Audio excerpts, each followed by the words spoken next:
आप electoral ordinance के नाम पे, इलेक्टोरल अमेंडमेंट्स के नाम पे इलेक्ट्रॉनिक वोटिंग मशीन्स लेकर आना चाहते हैं।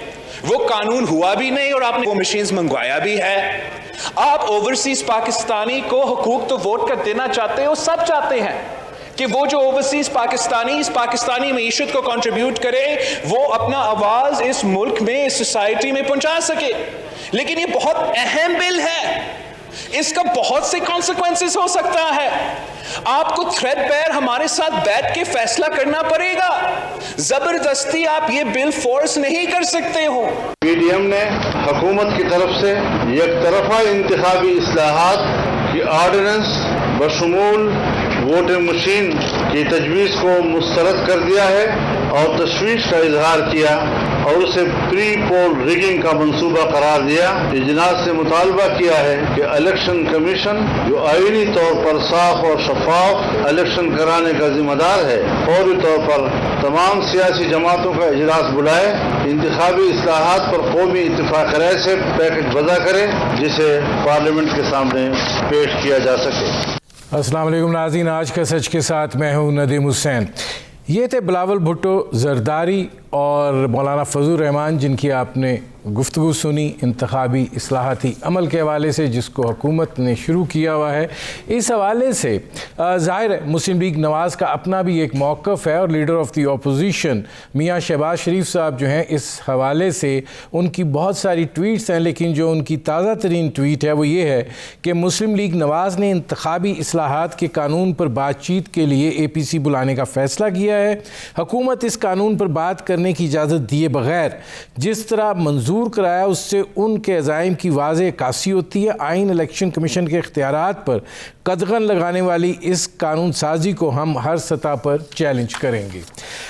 दिखाई ये दे रहा है कि हुकूमत और अपोजिशन के माबैन इस मामले के ऊपर इत्तफाक राय जो है वो पैदा नहीं हो रहा है। मियाँ शहबाज शरीफ साहब जो हैं वो 17 जून को चीफ़ इलेक्शन कमिश्नर को भी ख़त लिख चुके हैं, जिसमें वो ये बात कह चुके हैं कि हुकूमत जो है वो इंतखाबात के हवाले से एक तरफ़ा फ़ैसले कर रही है और ज़ाहिर है कि इलेक्शन कमीशन जो है उसकी चूँकि ये आइनी ज़िम्मेदारी है, लिहाजा वो आगे बढ़े, जितने भी स्टेक होल्डर्स हैं उनके साथ मुशावरत करे और फिर एक मुत्तफ़िक का लाए अमल जो है उसको तैयार करने की कोशिश करे। अब ये जो हुकूमत और अपोजिशन के दरमियान मामला जिस तरीके से चल रहे हैं, दिखाई ये देता है कि ये इंतखाबी अमल का या इंतखाबी इस्लाहात का बिल जो है ये हुकूमत और अपोजिशन के माबैन इत्तफाक राय के बग़ैर जो है मंजूर हो जाएगा। ज़ाहिर है सेनेट में बिल गए हैं, वो उन्होंने कायमा कमेटियों के सुपुर्द कर दी हैं, लेकिन हुकूमत जो है वो अगर मुश्तरका इजलास बुलाती है तो थोड़ा सा माजी में चले जाएं जब उन्होंने इसी तरह का एक मुश्तरका इजलास बुलाया था और बहुत से बिल जो हैं वो शोर शराबा अपोजिशन ने किया, वॉकआउट किया, लेकिन बिल जो है वो मंजूर हो गए थे। यही सूरत हाल इस वक्त दरपेश है। अगर वो बुलाते हैं मुश्तरका इजलास तो फिर उसके अंदर ये रास्ता निकलता है कि वो इस बिल को जो है वो मंजूर करवा लें और अपोजिशन जो है फिर एक अदालती लड़ाई के लिए जो है वो तैयार हो जाए। अदालती लड़ाई का भी एक पहलू ये है कि सेनेट इंतखाबात के हवाले से, ओपन करने के हवाले से जब हुकूमत ने सुप्रीम कोर्ट में रेफरेंस भेजा था तो उस वक्त सुप्रीम कोर्ट ऑफ पाकिस्तान ने इलेक्शन कमीशन का जो फ़ैसला है उसकी तायीद की थी। अब भी इलेक्शन कमीशन जो है हुकूमत का जो बिल है उसमें से बहुत सी शिकों को जो है वो आइन से मुतसादिम करार दे रहा है और ज़ाहिर है कि ये राय बड़ी वाज़ेह राय है और इस राय से वो पार्लिमान को भी जो है वो आगाह कर चुका है।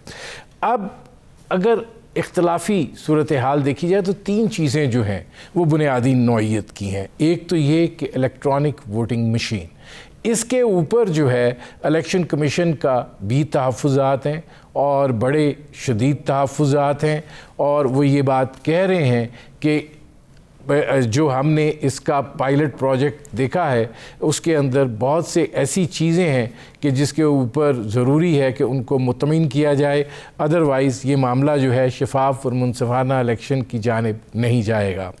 दूसरी चीज़ ये है कि ओवरसीज़ पाकिस्तानियों को इंतखाब का हक देना।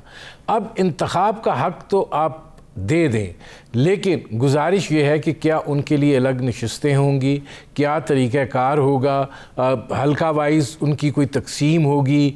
बहुत से लोगों की तीसरी नस्ल आ चुकी है, वो शायद पीछे जो उनका आबाई सिलसिला है उसके बारे में उनको शायद इल्म भी नहीं होगा। वो किस तरीके से वोटिंग के इस अमल के अंदर शरीक होंगे और किस तरीके से जो है वो वोटिंग का अमल जो है उसमें से गुजरेंगे, ये भी एक अहम मसला है। तीसरा अहम नुक्ता इसके अंदर ये है कि जो हल्का बंदियाँ हैं उनको आबादी की बजाय वोटर लिस्टों के मुताबिक जो है वो किया जाए। इलेक्शन कमीशन ऑफ पाकिस्तान जो है वो इसको भी आइन से मुतसादिम करार दे रहा है। बुनियादी तौर पर ये सूरत हाल अपनी जगह के ऊपर मौजूद है, लेकिन हुकूमत ये चाहती है कि जो उन्हें पेश किया है, जिस तरीके से पेश किया है और जो उनका बिल है वो उसी तरीके से मंजूर हो जाए। ख़ास तौर के ऊपर वज़ीर आज़म इमरान ख़ान जो हैं वो इलेक्ट्रॉनिक वोटिंग को जो है वो मुल्क के अंदर मुनसिफाना इंतखाबात के हवाले से वाहिद और आखिरी हल जो है वो करार देते हैं, और वो ये कह रहे हैं कि आइंदा आने वाले इंतखाबात के अंदर ये इलेक्ट्रॉनिक वोटिंग मशीन्स जो हैं वो इस्तेमाल होंगी। अब ये ना सिर्फ ये कि एक इदारा जाती लड़ाई भी होगी, बल्कि इसके साथ साथ ये सुप्रीम कोर्ट के अंदर भी एक आइनी लड़ाई जो है वो लड़ी जाएगी, और इसका नतीजा जो है वो क्या निकलता है ये तो आने वाला वक्त बताएगा। लेकिन देखना ये है कि ये इख्तलाफी अमूर जो हैं वो अपने अंदर कितना वज़न रखते हैं, इनके पस मंज़र में क्या है और इसका नतीजे में पेश मंज़र जो है वो क्या बनता है। ये वो सूरत हाल है जिस पर करेंगे बात। आपका अपने मेहमानों से तारुफ़ करवाते हैं। हमारे साथ मौजूद हैं आजिज़ धामरा साहब, पाकिस्तान पीपल्स पार्टी के रहनुमा हैं। हमारे साथ मौजूद हैं अशतर औसाफ साहब, साबिक अटारनी जनरल रहे। आजिज़ धामरा साहब, आपसे ज़रा शुरू कर रहा हूँ। ये फरमाइएगा कि जो इस तरह के हालात और वाक़यात हैं उसके नतीजे में दिखाई तो नहीं देता कि अपोजिशन और हुकूमत जो है वो इन इंतखाबी इस्लाहात के हवाले से किसी मुशावरती अमल में जा सकें और उसके नतीजे में इत्तफ़ाक़ राय से कोई चीज़ जो है वो सामने आ सके। बिस्मिल्लाहिर्रहमानिर्रहीम। देखें नदीम साहब, आप इस हुकूमत के हवाले से पूछ रहे हैं कि इत्तफ़ाक़ राय, मेरे ख्याल में ये हुकूमत जब से आई है इन्होंने कोई भी ऐसा सीरियस काम नहीं किया जिससे ये लगे कि ये हुक्मरान हैं और इस मुल्क को बहरान से निकालना चाहते हैं। बल्कि मेरे ख्याल में डे फर्स्ट से जब से ये हुकूमत आई है पीटीआई की, तो इन्होंने तरजीह दी है मुल्क को बहरानों में धकेलने पे, वो चाहे किसी इदारे के सरबराह की एक्सटेंशन का काम हो या कोई ऐसे बिल हों जो इम्पॉर्टेंट हों। उन्होंने कभी भी पार्लियामानी फेस पेश नहीं किया। उन्होंने आज भी सिंगल पार्टी पीटीआई के तौर पर ट्रीट किया, और उस लिहाज से आपने देखा कि कई मरतबा उनकी इत्तेहादी पार्टियां जो हैं उनसे नाराज़ होकर चली जाती हैं, फिर वो उनके पाँव पकड़ते हैं। हत्ता कि उनकी अपनी पार्टी से एक हमख्याल ग्रुप बना और उनके पैर पकड़े क्योंकि उनको बजट पास करनी थी। आजिज़ धामरा साहब ये फरमाइएगा, आजिज़ धामरा साहब ये फरमाइएगा, उनको जरा खुश कर दिया, ये सारी चीज हुई। अच्छा, दूसरी इम्पोर्टेंट बात नदीम साहब, मैं आपसे एक चीज़ पूछना चाह रहा हूँ, साथ जोड़ लें। बुनियादी चीज़ ये है कि देखें, आप ये सारा कुछ जिक्र करें, माजी में भी आप करते रहे हैं। पहले भी जब उन्होंने FATF के हवाले से बिल मंजूर करवाने थे, मुश्तरका इजलास बुलाया, आप लोगों ने क्या किया, शोर मचाया, वॉकआउट करके बिल मंजूर हो गए। अब भी दिखाई ये देता है कि वो मुश्तरका इजलास बुला लेंगे और फिर ये बिल निकल जाएंगे और आप खाली बातें करते रह जाएंगे। देखें, हुकूमत अपने अक्सरियत के बुनियाद पर अगर मनमानियाँ करे और कोई बिल पास करना चाहती है तो करे, अगर उसके पास अक्सरियत है मुश्तरका इजलास में। मगर आपको तारीख जो लिखी जा रही है उसमें आपको ये देखना पड़ेगा कि इस बिल की मुखालफत किस बुनियादों पर किसने की थी। मिसाल के तौर पर अगर लास्ट जो इजलास इनका हुआ 19 मिनट में 21 बिल पास हुए, पाकिस्तान की तारीख के बदतरीन पार्लियामानी निज़ाम कि वहाँ पर स्पीकर साहब भी थे। ऐसा नहीं था कि स्पीकर की कुर्सी काली थी और अपोजिशन का शोर शराबा वो सुन नहीं रहे थे। वॉकआउट हुआ, मैं उस गैलरी में बैठा हुआ था और आपने देखा कि वहां अपोजिशन ये कहती रही कि आपका कोरम ही पूरा नहीं है, मगर कोरम की गिनती नहीं हुई क्योंकि चेयर जो है वो इंडिपेंडेंट नहीं है। स्पीकर साहब कस्टोडियन ऑफ हाउस होने के बजाय जब हुकूमत के एम्पायर बन के बैठ जाए तो वहां पर ये गैर आईनी इजलास हुआ जिसमें 21 बिल पास हुए, जिसमें ये इंपॉर्टेंट बिल है जिसपे आज हम डिस्कस कर रहे हैं। इशू सिर्फ ये है कि मौजूदा हुक्मरान ओवरसीज पाकिस्तानियों के सामने एक सो कॉल्ड हमदर्दी पेश करना चाहते हैं कि हम ही हैं जो आपके हुकूक, आपके वोट, आपके मैंडेट के लिए बात करते हैं, जबकि किसी पार्टी ने इस बात से इनकार नहीं किया। आपने देखा कि अपोजिशन तो अलग बात है कि उनको ये एतमाद में लेते हैं या नहीं देते हैं, मगर जो कंसर्न इदारा है इलेक्शन कमिशन ऑफ पाकिस्तान वो क्या कह रहा है? वो कह रहा है कि आजिज धामरा साहब मैं इस पे नहीं, आजिज धामरा साहब मैं इस पे बिल्कुल अलग अलग आऊंगा इन तीनों चीज़ों पे, क्योंकि ये तीनों चीज़ें बड़ी अहमियत की हामिल हैं। लेकिन इसमें अशतर और साफ साहब ये फरमाइएगा कि जब इलेक्शन कमीशन ऑफ पाकिस्तान ये कह रहा है कि इसकी बुनियादी जो चीज़ें हैं वो आईने पाकिस्तान से मुतसादिम हैं, तो फिर अगर पार्लियामान के अंदर हुकूमत बुलडोज़ करने में कामयाब हो जाती है अपना ये इंतखाबी इस्लाहाती बिल, तो नाफिज तो वो हो जाएगा, तो क्या इलेक्शन कमीशन ऑफ पाकिस्तान जो है उसको फिर वो मानना पड़ेगा, उसको लेकर चलना पड़ेगा? जी, कानून का तकाजा तो ये है कि जो कानून बन चुका है जब तक कि वो सस्पेंड ना हो जाए या वो कलअदम ना करार दे दिया जाए तो उसकी पैरवी करना हो। लेकिन आपने बहुत ही तीन अहम बातें जो उठाई हैं उनका एनालिसिस करना पड़ा सकता है। लेकिन उस एनालिसिस से पहले जरूरी है कि इलेक्शन कमीशन ऑफ पाकिस्तान ने जो बात की है उसका हम देखें कितना वजन है। कानून साजी का तकाजा ये है कि जिस कानून में तरमीम करना जरूरी है उसके मुतल्लिका इदारा अगर वो सरकारी है तो फिर वो बिल कहाँ से ओरिजिनेट करवाते हैं, वो लेजिस्लेशन के लिए प्रपोजल देते हैं। ये रूल्स ऑफ बिजनेस के। आजिज धामरा साहब, सवाल ये है कि पहले ज़रा इलेक्ट्रॉनिक वोटिंग मशीन पे जो है वो बात कर ली जाए। इलेक्शन कमीशन ऑफ पाकिस्तान जो है वो ये बात कहता है कि उसने चूँकि पायलट प्रोजेक्ट जो है वो कंडक्ट किया है और फिर उसने इसके ऊपर अपनी एक रिपोर्ट भी बना के जो है वो पार्लियामेंट को भेजी है कि इसके अंदर इसके ऊपर बहस की जाए। वो बहस ज़ाहिर है नहीं हुई, इस वक्त बजट का मामला चल रहा है। वो ये समझते हैं कि ये मशीन जो है ये एक साफ़ सुथरा और शफाफ इलेक्शन जो है उसको ये करवाने में कामयाब हो सकती है, लेकिन साथ ये है कि इसके अंदर उनको बड़ी मैसिव टेस्टिंग जो है वो करनी पड़ेगी। आप क्या समझते हैं कि अगर पार्लियामेंट के अंदर इसके ऊपर डिबेट हो जाए, आप लोगों के जो शकूक व शुबात हैं वो दूर हो जाएं, तो क्या ये एक पॉसिबिलिटी बनती है? देखिए नदीम साहब, ये तो आपने इलेक्ट्रॉनिक मशीन की बात की, वो तो टेक्निकल साइड पे बात की, मगर मेरा जो आखिरी आपके सवाल का जो हिस्सा था मैं उस पर आता हूँ कि लफ्ज़ पार्लियामेंट का इस्तेमाल करते हैं इस बिल के हवाले से। देखें, ये कौम की तकदीर का मामला है, ये कौम के मैंडेट का मामला है और उसके जवाब में जो बनने वाली पार्लियामेंट है ये उसका मामला है। जिस तरह हम कौमी असम्बली के हाल को, पार्लियामेंट को पूरा पाकिस्तान का नाम दे देते हैं। अब मिसाल के तौर पर ये जो बिल है ये पार्लियामेंट का नहीं है, ये पार्लियामान का नहीं है, ये PTI का बिल है जो उसूलों को बिल्डोज करके करवाया गया। इसमें स्पीकर साहब भी बराबर के मुजरिम हैं कि उन्होंने एक कोरम की निशानदी के बावजूद ये बिल पास जो है वो 21 बिल 19 मिनट में करवा दिए। अब मिसाल के तौर पर एक मिसाल आपके सामने है PTI की कि जब जहांगीर तरीन साहब का एक इशू हुआ, FIA एक इदारा है पाकिस्तान का, उन्होंने 2 FIR करवाई और एक इन्वेस्टिगेशन ऑलरेडी चल रही थी। इन्होंने अपने एक सेनेटर को नामजद कर दिया कि आप डिसाइड करेंगे कि जहांगीर तरीन साहब के केस जो है वो कितने नहीं, वो देखें आजिज धामरा साहब, मुझे जरा इस पर बहस करनी है। मुझे आप इसका जवाब दें कि इलेक्ट्रॉनिक मशीन जो है, अगर नहीं इलेक्ट्रॉनिक मशीन अगर आपके दूर किए जाते हैं तहफ़्फ़ुज़ात, तो क्या ये एक जरिया बन सकता है मैं सिर्फ इस पे आपका जवाब चाह रहा था कि आप असूली तौर पे क्या समझते हैं। भाई हम यही तो चिल्ला रहे हैं ना, यही तो हम पार्लियामेंट से लेके टॉक शोज के अंदर, मीडिया के अंदर यही चिल्ला रहे हैं कि अपोजिशन को एक एपीसी कॉल करनी पड़ रही है कि हमारी बात सुनी नहीं जा रही। वो तो वहां पे डिसाइड होगा, एक्सपर्ट बैठेंगे, अपनी राय देंगे, इनपुट शामिल होगा।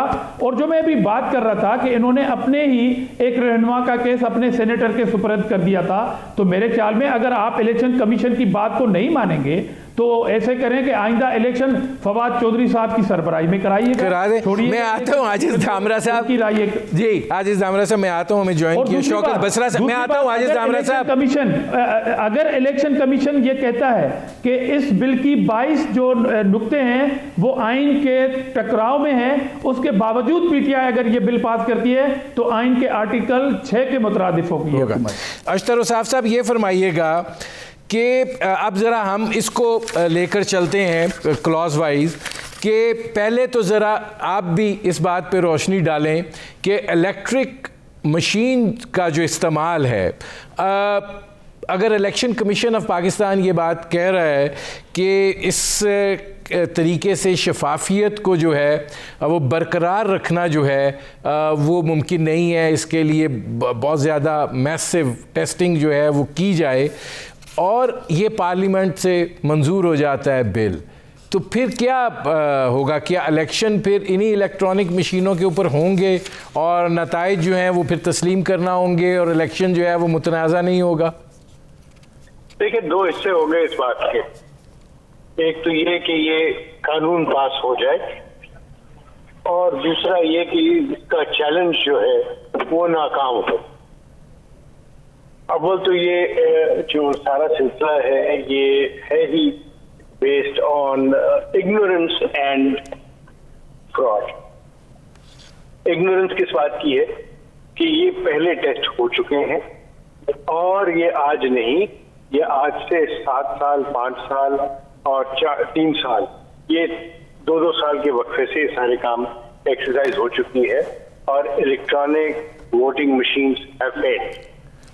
उसके 3 रीजन है। 1 कि उसको मैनिपुलेट करना बहुत आसान है, दूसरा उसका फेल हो जाना के चांसेस जो है वो 70% है, और तीसरा कि उसको आपको जो सारा सिलसिला बनाना है वो इतना ज्यादा एक्सपेंसिव है कि एक वोट जो है वो तकरीबन 55 रुपए से लेकर 102 रुपए में ये होगा उसका जो infrastructure, which is just impossible ये सारे सिलसिला बनाना। जब ये 3 बुनियादी बातें हो तो ये सिस्टम जो है वो नहीं चल सकता। दूसरी बात आ गई कि वो किस तरीके से वो कानून उसके ऊपर बना लेंगे, बुलडोज करेंगे। तो इलेक्शन कमीशन, जैसे मैंने आपसे पहले कहा, जो इस सारे सिलसिले के लिए रिस्पॉन्सिबिलिटी उठाता है, जब वो ही इसको करने को तैयार नहीं है तो ये मुमकिन नहीं होगा। You can't force something which is impossible.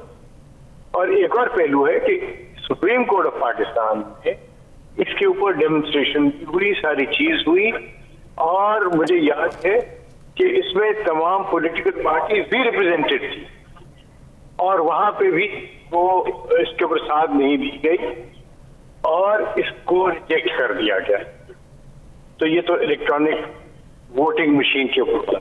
ठीक, वेलकम बैक नाज़रीन। हमें ज्वाइन किया शौकत बसरा साहब ने, रहनुमा है पाकिस्तान तहरीक इंसाफ के। बसरा साहब दिखाई ये देता है कि दलील और मंतक में जाए बग़ैर आप लोगों के पार्टी पे चूँकि ये ज़हन पे सवार हो गया है कि इलेक्ट्रॉनिक वोटिंग मशीन जो है वही शफाफ और मुनसिफाना इंतखाबात का एक मौसर ज़रिया है, तो अब जॉइंट सेशन बुलाने की, ज़ाहिर बजट तो गुजर जाएगा, जॉइंट सेशन बुलाने की तैयारियां, और उसमें अब आप इसको बुलडोज़ करेंगे, ना अपोजिशन को एतमाद में लेंगे।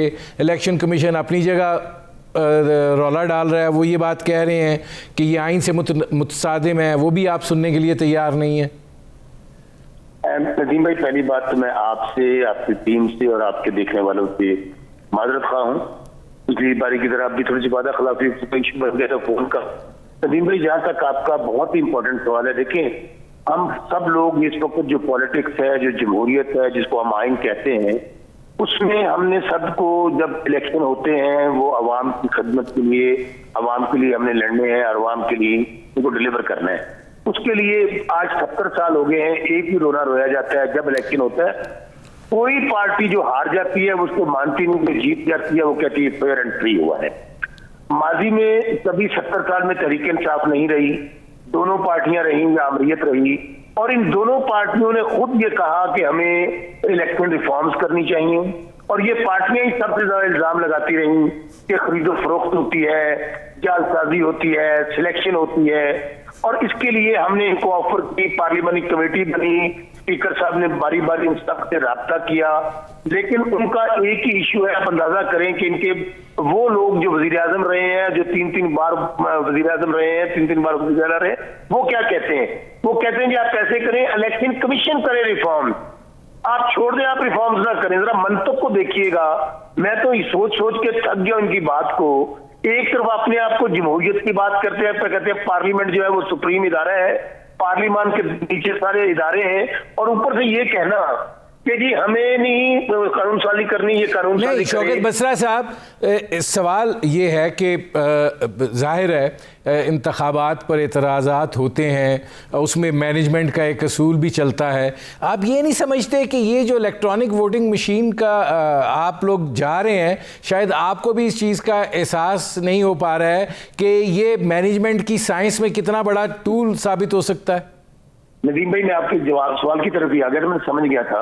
मैं आपको ये अर्ज कर रहा हूं कि हम सब लोगों को, अगर इसमें कोई नकाइस हैं, कोई इसमें गलत चीज है ना, इस वक्त जितनी जमहूरियत और जितने ममालिक, छोड़ दें सबको, इंडिया को ले लें, बांग्लादेश को ले लें, अपने इर्द गिर्द देख लें, अमेरिका को छोड़ दें, वो जमहूरियत जो बहुत अरसद, अच्छा वहां पे अगर इलेक्ट्रॉनिक सिस्टम इतना ही नाकाम होता तो क्या जरूरत थी उनको इलेक्ट्रॉनिक मशीन इस्तेमाल करने की?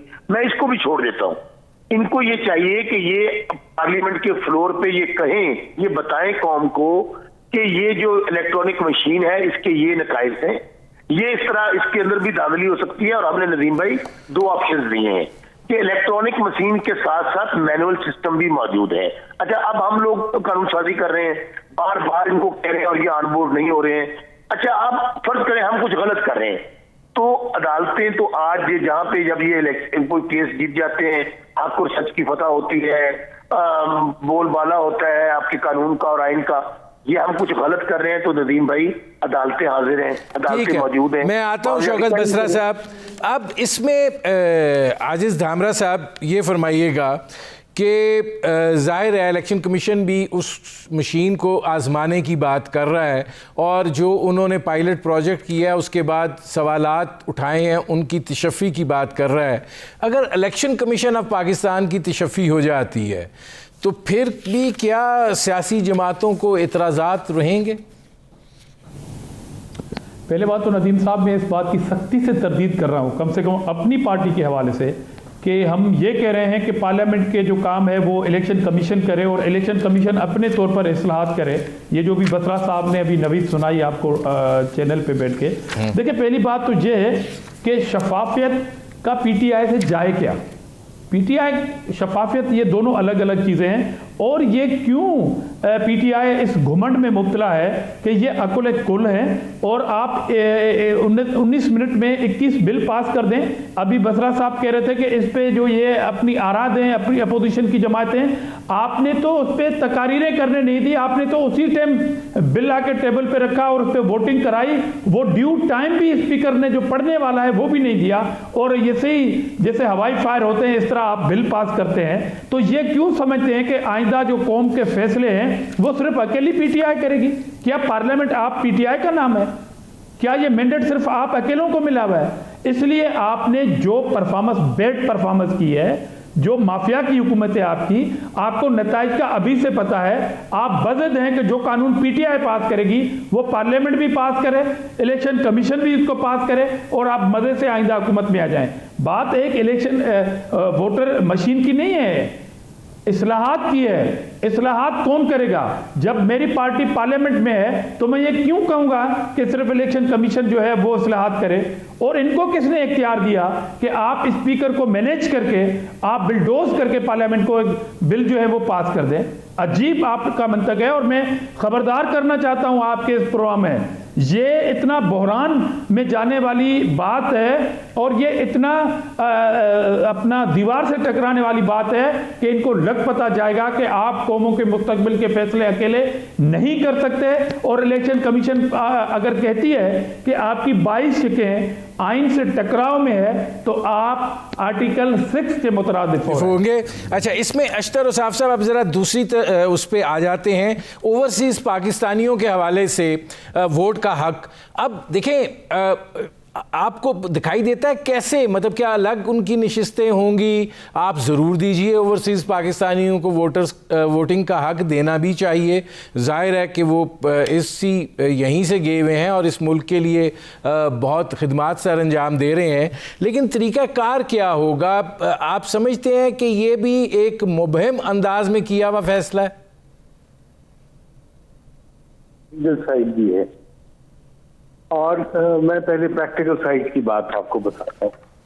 प्रैक्टिकल साइड ये है कि बहुत सारे ममालिक जहाँ पे पाकिस्तानी रहते हैं और ख़ास तौर पे जहाँ पे वो मेजॉरिटी में है, बहुत सारी, मेजॉरिटी का मतलब है बहुत बड़ी साइजेबल कम्युनिटी है, वो है सऊदी अरेबिया और UAE। वहाँ पे जमहूरियत नहीं है और वहाँ पे इज्तिमात और इस तरह की चीज़ों को नहीं करते। क्या आप उन ममालिक के कवानीन से मुतसादम कोई काम कर सकते हैं?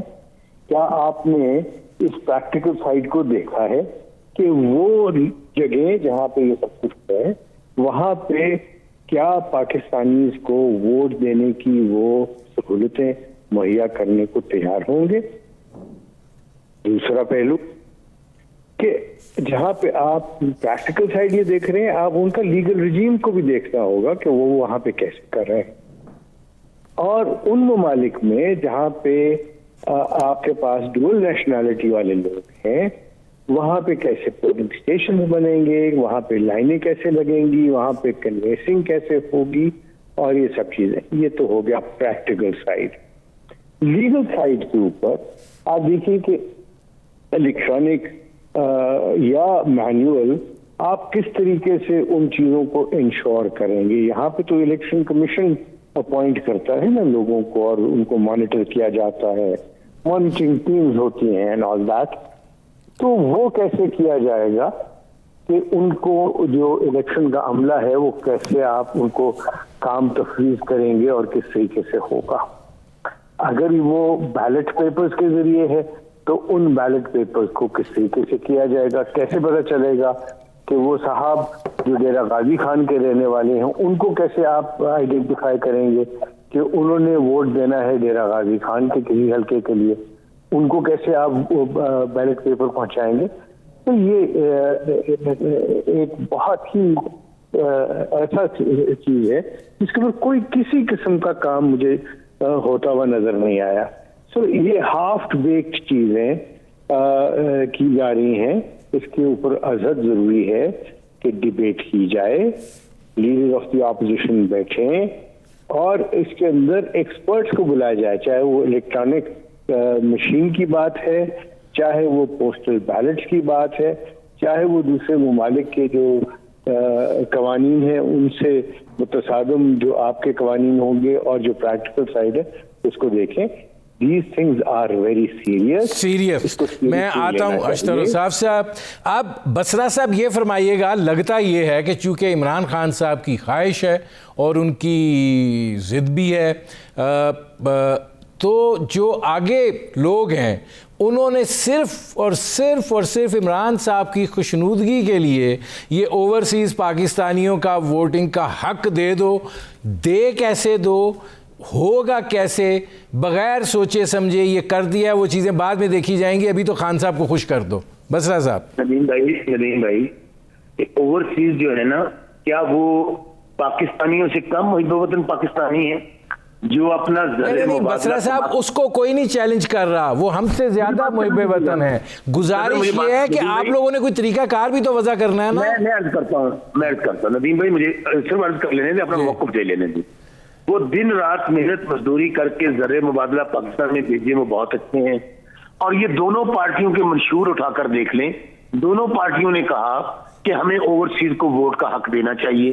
अब खुद तो जाके दुनिया के ममालिक के अंदर महल्लात भी मौजूद हैं, जायदादें भी मौजूद हैं, आजकल रह भी वहां पे रहे हैं, लेकिन जब उनको वोट देने की हक की बात आई उन्होंने कहा नहीं, ये रहने दें। उनको क्या पता है कि लोअर झील के क्या मसाइल हैं, उनको क्या पता है भावन नगर के क्या मसाइल है। अब अंदाजा ये कीजिए कि इनके डबल स्टैंडर्ड्स मुलाजा कीजिए, हम कर क्या रहे हैं। क्या उनको वोट का हक देना उनका, वो पाकिस्तानी नहीं है? और उसके बाद अगर ये इनको इतराज, फिर मैं बार बार कह रहा हूं, इनको इलेक्ट्रॉनिक मशीन पे इतराज आते हैं, इनको किसी चीज पे इतराज आते हैं। अभी कौन सा बिल पास हो गया है, अभी ज्वाइंट हाउस में आना है, करें तकारीर, आए दें कौम के, चले छोड़ दे पार्लियामेंट को, आ जाए मीडिया के सामने, करें सेमिनार, करें मीटिंग, प्रेस कॉन्फ्रेंस करें और उन्हें कहीं बताएं कौम को कि क्या वजह है, क्या आप अपने मंशूर में रखने के बावजूद। बसरा साहब, गुजारिश ये है, election commission of Pakistan return दे चुका है कि भाई ये मुमकिनात में से नहीं है। इसका मतलब ये है कि आप secretary of election commission of Pakistan को भी तस्लीम करने के लिए तैयार नहीं है। ये काम इलेक्शन कमीशन, कानून साजी इलेक्शन कमीशन का काम हरगिज़ नहीं है। हमने कानून साजी की है, अब उसके अंदर उनको उनका काम है इम्प्लीमेंट करें। और हमने जो कहा है कि ये हमने नहीं कहा, मैं फिर कह रहा हूं, इन दोनों पार्टियों कहें अपना मशहूर सामने लेकर आए। वहां बड़ी बड़ी तंजीमें बनाई हुई हैं, बड़े बड़ी उनसे फंडिंग लेते हैं, बड़े बड़े डोनेशन लेते हैं, उनके पास जाके खाने खाते हैं, उनके पास कहते हैं क्या बात है हमारे ओवरसीज पाकिस्तानियों की। फिर मैं अर्ज कर रहा हूं, इलेक्शन कमीशन ने उसके ऊपर अमल करना है जो हमने कानून साजी की है। लेकिन फिर मैं कह रहा हूं, ये काम सुप्रीम कोर्ट में ये चले जाए और सुप्रीम कोर्ट में जाके ये कहें, अगर पार्लियामेंट में नहीं कहना चाहते, मीडिया में नहीं कहना चाहते, सेमिनार्स में नहीं कहना चाहते, जाके कहें सुप्रीम कोर्ट में कि ये तरीके इंसाफ ने और इनके धादियों ने गैर आईनी और गैर कानूनी काम किया है। मैं बसरा साहब आता हूं क्योंकि एक और पॉइंट भी मैंने डिस्कस करना है। वो पॉइंट डिस्कस करने से पहले आजिज दामरा साहब कह रहे हैं फिर जाएं सुप्रीम कोर्ट ऑफ पाकिस्तान और जाके करें चैलेंज, बिल तो मंजूर हो जाएगा। पार्लियामेंट में बोलने नहीं देंगे, ये अभी से ही ज्वाइंट सेशन वाली मान रहे हैं कि उस दिन कौमी असेंबली में इन्होंने क्या हरकत की है और क्या ब्लडर किया है कौम के साथ। इन्होंने इंपॉर्टेंट बिल पे अपोजिशन को बात करने नहीं दी। अपोजिशन कहां करेगी? आप जब पार्लियामेंट में बात नहीं करने देंगे तो जाहिर है अपोजिशन बाहर बात करेगी। और दूसरी बात, ये जो सोकॉल्ड चैंपियन बने हुए इस बात से कोई इंकार नहीं करा। मसला ये है कि तरीकेकार क्या होगा। वो जब आप बिल लाए थे तो आपको ये फर्क था, स्पीकर का फर्क था कि वो अपोजिशन को बिल पढ़ने देते और उससे बात करने देते। इनका इशू एक है, ये कहते हैं कि हम जिद्दी बच्चे हैं ना, ये जिद्दी बच्चे का एक ही मसला है कि ओवरसीज पाकिस्तानियों को आइंदा इलेक्शन में वोट का हक मिले या ना मिले, कम से कम उनकी सो कॉल्ड जो हमदर्दी उनसे जो शो करके ये उनसे चंदा लेने की बात की हद तक जो है वो सिर्फ है कि हम इनसे हमदर्दी करके चंदा ले लें। देखें जी, हम आपके लिए कानून ला रहे थे, बाकी पार्टियों ने इनकी मुखालफत की, तो मुखालफत कोई नहीं कर रहा, आपसे उसका तरीकेकार मांग रहे हैं और आप पार्लियामेंट को बिल्डोज करना चाहते हैं। आप अपोजिशन को बात करने नहीं देते, आप ज्वाइंट सिटिंग में आके अक्सरियत की बुनियाद पर ये बिल पास करना चाहते हैं। इलेक्शन कमीशन को आप जो है वो उनकी गर्दन पे हाथ रखना चाहते हैं। तो ये सारे ऐसे मामलात हैं, इनको वहां के वोट की जरूरत नहीं है इतनी, मगर वहां पर चंदे की बात है। मैं आजिज दामरा साहब आता हूं जी, आजिज दामरा साहब मैं आता हूं। अशतर उसाफ साहब ये फरमाइएगा कि जो तीसरा इसमें अहम नुक्ता है वो अब रहना जाए, वक्त जरा थोड़ा रह गया, और वो है कि ये जो हल्का बंदियों की बात हो रही है कि वोटर लिस्टों के हिसाब से हो, आबादी के तनासुब से ना हो, इसकी क्या आईनी और कानूनी कॉनोटेशंस हैं? बड़ा सिंपल है, आइन में लिखा हुआ है कि किस तरीके से ये कॉन्स्टिट्यूएंसीज वगैरह बनेंगी और कितने होंगे, ये सारी चीजें। तो ये बात कहना जो पीटीआई का जो बिल है उसके अंदर वो इस तरह है जिस तरह 1 यूनिट होता है, ये 1 यूनिट वाली बात नहीं है। और ये एक आपने सही बात की थी कि लग ये रहा है कि चूंकि प्राइम मिनिस्टर की ख्वाहिश है, इसलिए बगैर सोचे समझे देखे भाले उसको एनालाइज किए आप बस ये काम कर दिखाए। उनके कान में किसी ने कहा कि ये तरीका होगा तहरीक इंसाफ को लैंड स्लाइड विक्ट्री दिलवाने का, उनका फिर कर दिखाओ। तो ना ये प्रैक्टिकल है, ना ये आईनी है, ना इसके कोई लीगल बेसिस है। ये उसी सूरत में मुमकिन है जब डायरेक्ट इलेक्शन हो फॉर द प्राइम मिनिस्टर या प्रेसिडेंट का इलेक्शन हो रहा है, तो आप कहें कि सिर्फ जो वोटिंग है वो नंबर ऑफ वोट्स और जो आपका है इसके मुताबिक होगी। तो this again is something which is not practical, which is not legal and is unconstitutional. अब बसरा साहब ये फरमाइएगा कि ये तो बहुत अहम बात है कि आप हल्का बंदी वोटर लिस्ट के हिसाब से कर लें और आबादी जो है उसको छोड़ दें। देखिए, ये बिल्कुल परसेप्शन गलत है। हल्का बंदियां हमेशा से, मैं भी पॉलिटिकल वर्कर हूँ, आज दामरा साहब भी साथ हैं, मुझे पूरा एहतराम है जो राय दिखाई है। क्या कौन दोस्त हैं साथ आपके? दूसरे जो दोस्त अभी तबसरा कर रहे थे कौन है? अशतर उसाफ साहब थे। अशतर उसाफ साहब, हाँ, अशतर उसाफ साहब हमारे भाई हैं माशाल्लाह। इनसे ज्यादा लीगल एक्सपर्ट कौन हो सकता है मुझे बहुत। लेकिन हकायक ये है कि जब हल्का बंदियां होती हैं, हल्का बंदियां हमेशा कभी भी गैर आईनी और गैर कानूनी तरीके से नहीं हो सकती। कोशिश ये होती है कि उसमें इलेक्शन, हल्का बंदी क्या तरीके इंसाफ नहीं करनी है, नॉट एट ऑल। हल्का बंदी काम है इलेक्शन कमीशन का, जो हर डिस्ट्रिक्ट के अंदर उनकी बॉडी मौजूद है। तहसील लेवल पे उन्होंने जाके यूनियन काउंसिल वाइज और उसके बाद जो अभी बल्दियाती कवानीन बने हैं उसके मुताबिक हल्का बंदियां होनी है। मैं फिर कह रहा हूं मेरे भाई, ये वो दौर नहीं है कि हम लोग कोई गैर आईनी काम करें, गैर कानूनी काम करें। आज जितनी अदलिया आजाद है, आज जितनी पार्लियामेंट के अंदर गुफ्तगू हो सकती है, जितनी आज सोशल मीडिया आजाद है, एक ही हाथ में टेलीविजन पकड़ा हुआ है मेरे भाई। अभी ये आप अब देखिए। और दूसरी बात, बसरा साहब, मुझे पता है खदशा किस चीज़ का है। मुझे खदशा इस चीज़ का है, चलिए मैं एक लम्हे के लिए मान लेता हूँ बिल भी पास हो जाएगा, इलेक्शन कमीशन भी पाबंद हो जाएगा, लेकिन जब इंतखाबात का मरला आएगा तो आप इतने कमज़ोर तरीके से तैयार होंगे कि सवाए कन्फ्यूजन और क्यास के कुछ नहीं होगा। नहीं, देखिए फिर मैं आपको अर्ज करूं, बिल्कुल हम क्लैरिटी के साथ, जितनी क्लैरिटी तहरीक इंसाफ के पास है वो शायद किसी भी जमात के पास ना हो। बस ठीक है। अब आजिज दामरा साहब, मेरे पास आखिरी 40 सेकंड है, क्या कहेंगे जल्दी? उन्होंने कहा क्लैरिटी है हमें हर चीज़ की। मैं 40 सेकंड में एक सवाल करूंगा और उसका जवाब चाहूंगा बसरा साहब से कि बसरा साहब, आप बीइंग ए पॉलिटिकल वर्कर इस बात के हामी हैं कि हल्का बंदियां वोटर लिस्ट पे होनी चाहिए या पॉपुलेशन बेस पे होनी चाहिए? बसरा साहब का जवाब दीजिएगा। वैसे तो पॉलिटिकल वर्कर आप क्या समझते हैं? बसरा साहब ये बताइए, मुझे आवाज क्लियर नहीं आई। वो कह रहे हैं कि मैं आपसे सियासी कारकुन के तौर पे पूछ रहा हूं कि हल्का बंदियां वोटर लिस्टों के हिसाब से होनी चाहिए कि आबादी के हिसाब से, इसका स्पेसिफिक जवाब दे दें। देखिए, मैं फिर आपको कह रहा हूं, हमेशा हल्का बंदी में फिर आपको कह रहा हूं कि वोटर लिस्टें भी सामने होती हैं और आपकी पॉपुलेशन भी होती है। डेफिनेटली वो पॉपुलेशन के लिहाज से ही होनी है जो दामरा साहब बात कहना चाहते हैं। आई अंडरस्टैंड, लेकिन मुझे एक बात बताइए, क्या आप वोटर लिस्टों को डिस्कार्ड कर सकते हैं? नहीं, बसरा साहब आप खुद क्लियर नहीं है तो फिर वो बात कैसे होगी? उन्होंने इसीलिए कहा था कि स्पेसिफिक बताएं। देखिए, मैं फिर कह रहा हूँ, देखिए जो बनती है ना वोटर लिस्टें, वो हल्का बंदियों के लिहाज से बनती है।